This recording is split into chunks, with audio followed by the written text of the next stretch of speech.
Bienvenida o bienvenido a esta nueva exploración. Hoy nos metemos de lleno en una historia personal muy intensa, de verdad. Sí, Hablamos de 15 años de relación intermitente, un primer amor, con alguien que la fuente describe como narcisista. Y bueno, el larguísimo camino para sanar después. efectivamente. Vamos a analizar la transcripción de un testimonio que se compartió en el canal de YouTube Solángel Coaching. Ajá. Es un relato que detalla un viaje emocional, muy duro. Empieza en una devastación casi total y va hacia una reconstrucción personal, la verdad, bastante significativa. Pues esa es nuestra misión hoy, sacar las claves de esta experiencia, ver un poco cómo funciona una dinámica así en el día a día, Claro.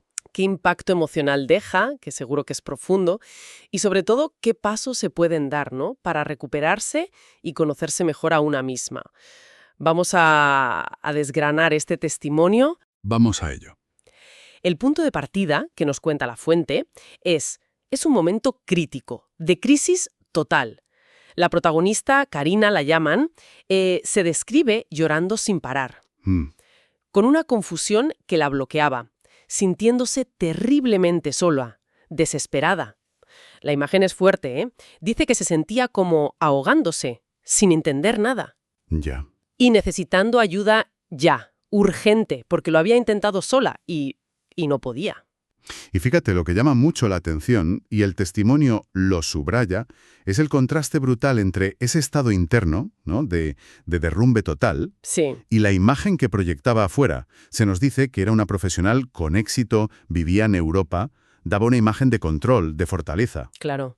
Esto demuestra cómo estas dinámicas pueden estar ahí, bajo la superficie, sin importar el éxito que tengas o parezcas tener. Ya, ya. De hecho, cuenta que ese primer contacto para pedir ayuda fue de madrugada, hora europea, con la voz rota por el llanto. Literalmente. Es que cuesta creer que se llegue a ese punto. ¿Cómo empezó todo?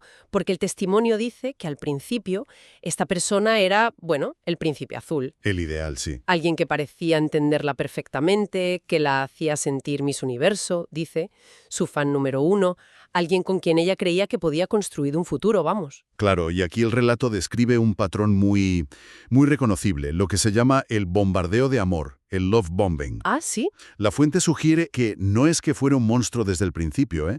Es algo más sutil, más calculado. Parece que la persona con estos rasgos, digamos, analiza su objetivo. Analiza. Sí, detecta qué quiere, qué le falta, qué le gusta, y entonces construye un personaje a medida.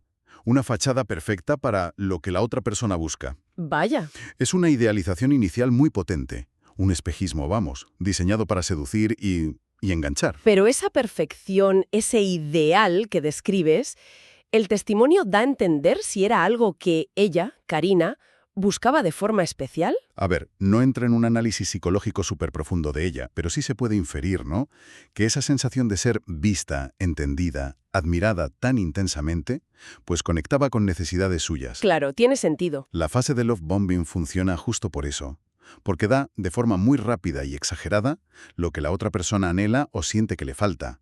La fuente se centra más en describir cómo actúa el otro, pero ese encaje perfecto rara vez es casualidad. Ya, claro. Y ese príncipe, pues, no tardaba en mostrar otra cara. El testimonio habla de discusiones muy feas, desproporcionadas, por cosas mínimas. Sí, El ejemplo que pone es una llamada 2 horas más tarde de lo previsto. Y eso desata una reacción terrible. Es fácil imaginar la confusión, ¿no? Cómo la misma persona puede ser tan ideal y de repente tan hiriente. exacto. Y ahí el testimonio nos mete de lleno en lo que llama el ciclo narcisista. Es como una montaña rusa y es adictiva. Ujú. Primero, la idealización a tope, el love-bombing. Luego, claro, viene la devaluación, las críticas, las broncas, minar la autoestima, hacer que dudes de ti misma. Sí. A menudo, esto acaba en un descarte, un abandono. Pero la trampa sigue, porque después del descarte, muchas veces intentan reengancharte, lo que llaman hoovering. Hoovering, como aspirar, ¿no? Eso es, vuelven con la máscara de la idealización para empezar el ciclo otra vez y mantener el control. Es un patrón, pues eso, diseñado para confundir, desgastar y atrapar emocionalmente. Y ese desgaste, claro, afecta directamente a la autoestima. Karina cuenta algo muy duro, la sensación de que esa relación sacaba lo peor de ella. Incluso describe un momento límite, una discusión donde acabó empujando a esta persona. Un acto que, según cuenta, él usó inmediatamente en su contra. Claro. Para reforzar la idea de que ella era la culpable, la inestable. La peor, le decía. Ese punto es clave, y el testimonio lo remarca mucho. Explica cómo la víctima, sometida a esa tensión, a esa invalidación continua, a esa confusión, puede acabar reaccionando de formas que no reconoce. Que no son ella. Y es justo esa reacción, esa culpa, lo que el abusador aprovecha. Para darle la vuelta. Exacto. Se convierte en la prueba de que tú eres el problema, estás loca, necesitas ayuda. Es un mecanismo perverso porque usa la propia reacción de la víctima, que a menudo es una reacción al abuso, para invalidarla más y distorsionar cómo se ve a sí misma. ¡Qué círculo vicioso más terrible! Y la ruptura final, ¿cómo se produce? Según cuenta, fue justo después de una de esas discusiones absurdas por la llamada. Sí. Él reacciona muy duro verbalmente, la llama la peor y la elimina de redes sociales. Un descarte en toda regla. Ella, claro, devastada. Pero el testimonio dice algo interesante.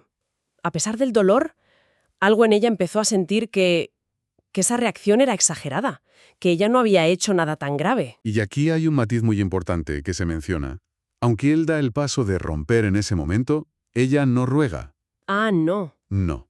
En vez de eso, le manda un mensaje de voz diciendo algo así como: sí, tienes razón, no eres lo que necesito. Vaya. Puede parecer pequeño en medio de todo el caos emocional, pero ese gesto de no rogar, de poner un límite, incluso desde el dolor, marca un antes y un después en su relato. Sí, se nota. Es el momento en que, por dentro, decide no volver ahí y empieza a buscar ya activamente información sobre narcisismo y ayuda profesional, pero más estructurada. Ese pequeño no en medio de la tormenta. Parece un punto de inflexión clave, sí. Y a partir de ahí, busca ayuda. La fuente dice que Karina es analítica, que necesitaba un método, una estructura para salir. Por eso se apunta a un programa online de 30 días, Supéralo en 30 días. Ella misma lo compara con una rehabilitación. Dice que exige un compromiso total para no sabotearse, porque la tentación de volver, de romper el contacto cero, es muy fuerte. Y aquí la fuente hace una distinción que me parece importante. Diferencia entre consumir información por tu cuenta, de forma pasiva, ver videos sueltos, leer artículos. Lo que hacemos muchos, ¿no? Claro. Y comprometerse con un programa estructurado que tenga un componente de grupo. Se argumenta que la comunidad crea una responsabilidad mutua, el famoso accountability. Ajá. Te da apoyo en los días malos, te permite compartir, ver que no estás sola, recibir feedback. Todo eso lucha contra el aislamiento, que es un peligro grande en estos procesos, y aumenta las opciones de seguir adelante. O sea que la clave no es solo saber qué ha pasado, sino hacer algo concreto, con estructura y acompañada. Sería eso. Exactamente. El conocimiento es necesario.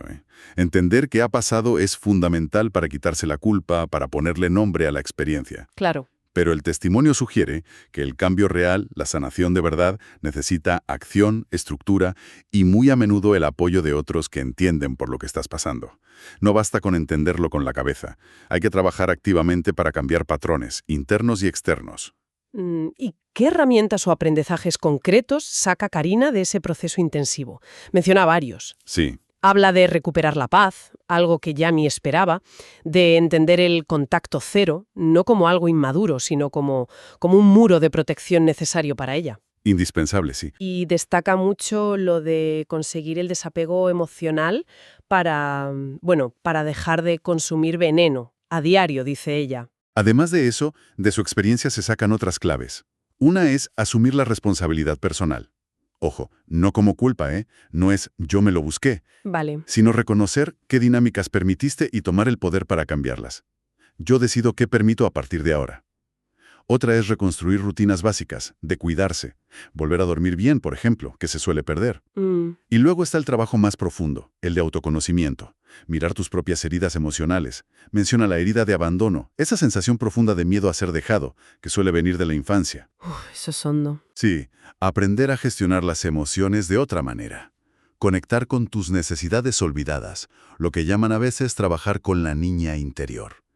Y muy importante, entender que esto no es una cura mágica de 30 días. Claro. Es el principio de un proceso continuo, que necesita atención e inversión personal siempre. Es un trabajo de fondo, sí, se ve claro. Y la transformación que describe la fuente es potente. La Karina del final del testimonio parece otra. Sí, La presentan como más sabia, más consciente de sí misma, de sus límites, con otra energía, como si hubiera recuperado un brillo que había perdido. Aunque nadie querría pasar por algo así, el testimonio sugiere que estas experiencias, si se transitan y se sanan, pueden ser catalizadores de un crecimiento personal muy grande. sí, esa es una idea fuerte que se rescata. Que todo ese trabajo interior te permite empezar a vibrar en otra frecuencia, por usar una frase del testimonio. Ya. Y eso al final actúa como un filtro natural en las relaciones futuras.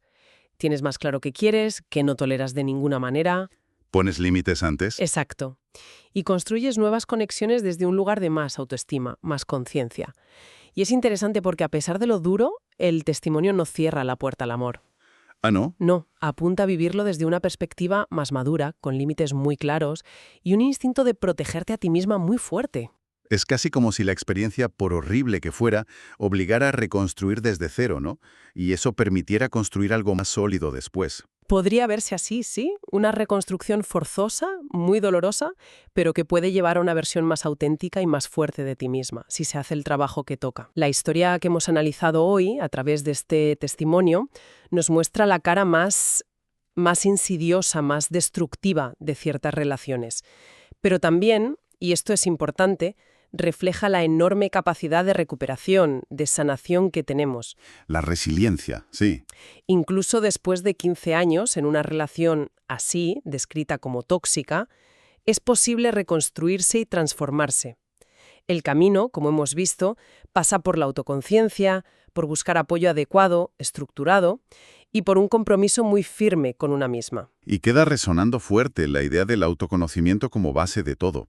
El testimonio sugiere que entender y sanar tus propias heridas, tus creencias limitantes, Se mencionan ideas como el síndrome de la salvadora. o esa idea un poco romántica, pero peligrosa, de que por amor hay que luchar contra todo. Sí, esa idea. Pues sanar todo eso es esencial, no solo para no repetir patrones, sino para poder elegir y crear relaciones basadas en el respeto, la reciprocidad, la salud emocional, vamos. Y esto nos deja una reflexión final, quizás.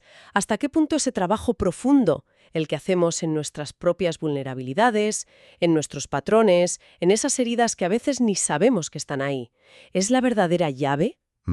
No solo para protegernos de lo tóxico, sino para ser capaces de construir activamente, conscientemente, pues conexiones más sanas, más plenas, más auténticas. En toda nuestra vida, algo en lo que seguir pensando.